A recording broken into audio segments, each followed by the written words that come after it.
So today I'm behind the wheel of the 2024 Toyota Land Cruiser, and I'm going to take some time to go through the interior of this thing.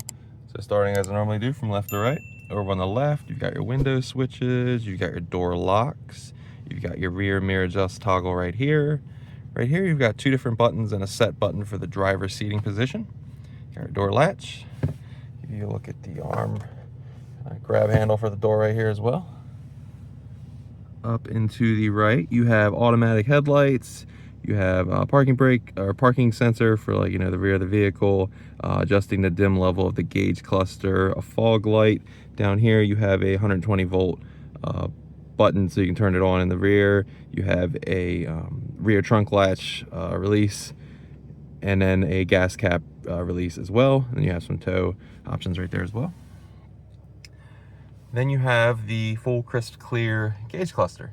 So it is, fully customizable in terms of what data you want presented. Right now I kind of have the PSI of the turbo as well as kind of the articulation angles of the vehicle over on the right, but you can kind of adjust, those options as you see fit to whatever you need. Like I'm just cycling through right now.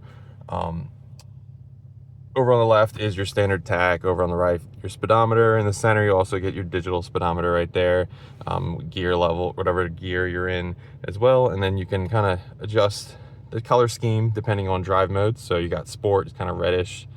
Normal is kind of gray. Eco is green. And it'll display right there what drive mode you're in. So I'm just going to go put it back into normal for purposes of this video.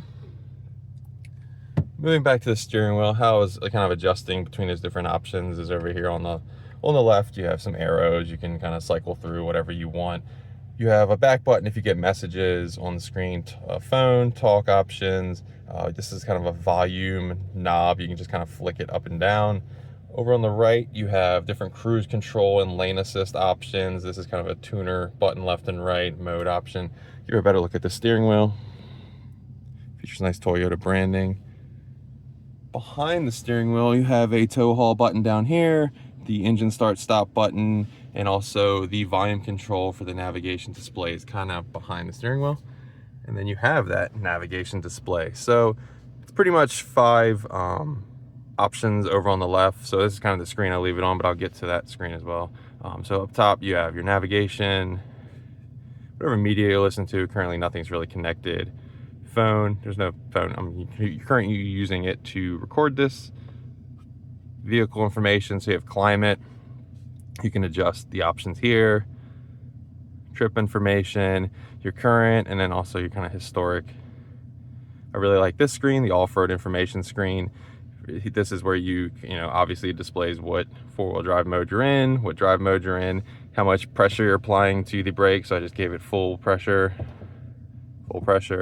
as well as the accelerator. It'll also showcase if you lock the diffs, it'll showcase it here, and that articulation angles of the vehicle that I leave on the gauge cluster. You also have them right here on this screen.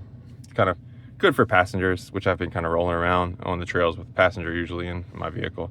So you have different driver settings, phone settings, anything you name it, you can change it. Daytime, obviously, notifications, Wi-Fi, display options, you can adjust navigation, voice search, vehicle customize, you can change your lights, illumination, things like that. Dealer info security, software update, and apps. Coming down from there, you've got 2 vents and then the hazard button in the center, and then you got all your HVAC controls. So starting from the left, you have heated and ventilated seats for both the driver and the passenger. So there's 3 levels of them. So you starts with all 3. You can take it down for both. Obviously, heated is red, ventilated is blue. There's also a heated steering wheel button as well, right there. Then you have your normal controls, fan controls, AC, things like that. Tucked below there, you have a camera view button. So pushing that gives you views around the vehicle. So I'm currently parked next to a Land Cruiser and a TRD Pro on the opposite side right there. TRD Pro Tacoma, I should say. Push it again, goes away. You have a fleet of USB-C ports right here. These are 2 charging, and this one will kind of get you hooked up with your Android Auto and Apple CarPlay. You have a charging pad right here under it, and it illuminates to let you know that it is on. Coming back to the left, this is where I was adjusting the different drive modes. So you have the drive mode button, you push that, you can turn the knob, and then you can adjust between the different drive modes. Same with multi-terrain select in this vehicle. So you push that down, and then you can adjust the different multi-terrain select modes. So you got auto, dirt, sand, mud, and deep snow. So it's kind of a multi-use mode select buttons depending on what you select down here. And you also have DSC and cruise all control right there. Then you have your gear lever. So you have park, reverse, neutral, and drive like normal. Put your foot on the brake and then knock it over, and you can select gears on your own in the manual mode. Put it in park for safety. Parking brake latch right here, the hold button. So I always kind of define what that means. You put your foot on the brake, push that, the vehicle will hold as if you were putting pressure on the brake, and you kind of relax your foot.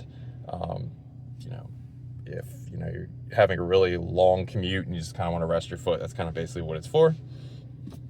Coming back from there, you got traction control off, you got a stabilizer bar disconnect, you have center locking diff, and then rear locking diff buttons right here. You have your four-wheel drive control right here. You go between 4 high and 4 low.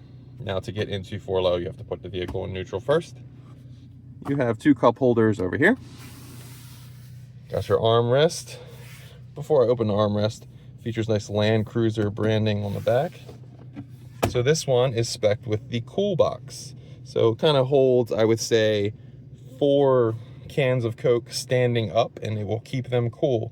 Now, uniquely, if you have the cool box on and you don't want the AC on, you need AC to power the cool box so it can blow cool air. So there's like a vent right here.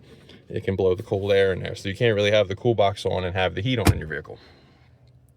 Moving to the passenger side, you got your glove box right here. Give you a better look at the passenger door. I should also mention JBL speakers are sprinkled throughout the cabin. You have seats. Give you a good look at that seat design. Same design going to the rear. The front of the cabin gets a nice sunroof. Sunroof controls all up top right here. And then we have the rear view mirror. So currently, obviously just showcasing, you're looking in the rear view mirror, you got the headrest right here, and then you can see into the second row. But if you flick this, you see only what is behind you, which is a nice historic bridge. And then flick it again, just see what's behind you. So you can kind of choose how you would like to drive. If you don't have any passengers in the back, you don't really need to see what's in the back, but obviously you need this if you have, like I have a toddler, I need to see what's going on back there, but if not, you just see cars rolling by. But that is pretty much the interior of the 2024 Toyota Land Cruiser. If there is some option or detail I didn't go in depth enough on and you have some questions, be sure to leave them in the comments below, and I would love to answer them. Thanks for watching.